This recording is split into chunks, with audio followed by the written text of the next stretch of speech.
Hi, I bought this antique bottle from eBay the other day. It has a label on it which says Doc Cheng. It's got a cod neck with a marble in it that would have sealed it. It made me think of a patient of mine, Pete, who came to see me with some back pain recently. He said he was getting pain in the thoracic area just below his shoulder blade on the right side, but also his right knee was really troublesome, and that had stopped him from getting around in recent times. His pain was in this area, but when I examined him, he was also tender in the right upper abdomen.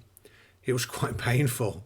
Time for an abdominal ultrasound scan, I thought. And this showed a gallstone stuck in the neck of the gallbladder. And you can see the characteristic shadow of a gallstone below it. They're very dense, so they stop the ultrasound beam getting through. So as well as looking for the reflective curve, which is the top of the gallstone, we're on the lookout for a shadow, which we can see quite easily in Pete's ultrasound.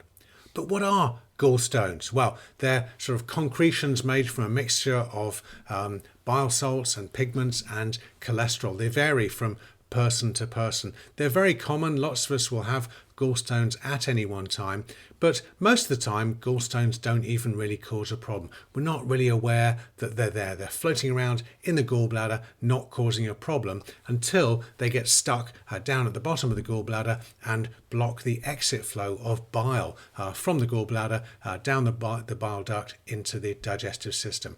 Bile is like washing up liquid, like your fairy liquid or your Ecover, depending on your shopping habit. Ecover, I hope, of course. But yeah, they're really common, and they're made up of cholesterol most commonly.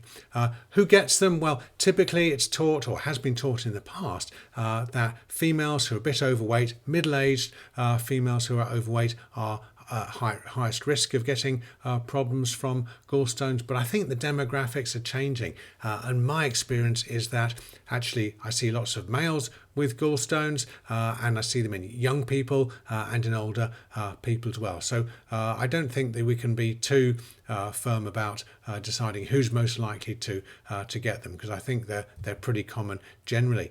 Are they caused by certain foods? Well, it's not really known. It was always taught that we should advise people to have a low-fat diet if they have gallstones, but I don't think the evidence is very compelling about the efficacy of putting people on low-fat diets.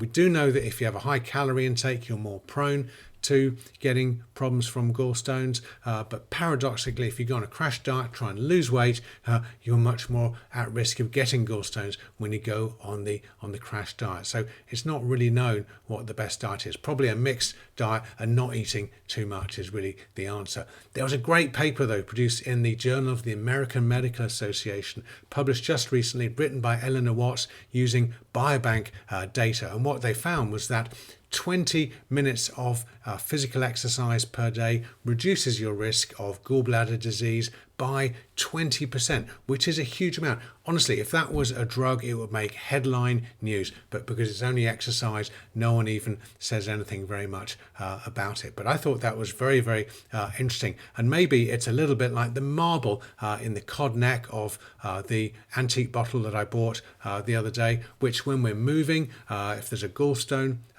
within the gallbladder, it can move around and it doesn't get in the way of bile flowing out of the gallbladder. But when we're sedentary, staying still, not moving around, maybe that's why we sometimes get problems with gallstones stopping the flow of bile out of the gallbladder and making the gallbladder become inflamed and painful. So really going back to Pete, he started to realise that what he needed to do to sort his gallbladder out was to get his knee resolved. So we talked about some treatment that could be done to help his knee and some rehabilitative exercise to try and get him more flexible in the leg and to make his leg muscles stronger. Back to the bottle though, it held a drink called Doc Cheng's drink. It was made in India, it seems. I don't know when exactly. And who was the mysterious Doc Cheng? Was he a real person, or was he just a marketing figment that was created to give this illusion of medical approval of Doc Cheng's drink? I don't know. I don't know anything about Doc Cheng. I've done some research on the internet but can't find very much at all. There is a Doc Cheng's restaurant in Raffles Hotel in Singapore, so whether that's part of the same marketing process of all those years ago, I honestly don't know. So if you know anything about Doc Cheng's drink, let me know. If you ever had a bottle of Doc Cheng's drink and drunk it, let me know. I don't really know when they stopped making it. I'd love to know more about it. Anyway, thanks for watching and bye for now.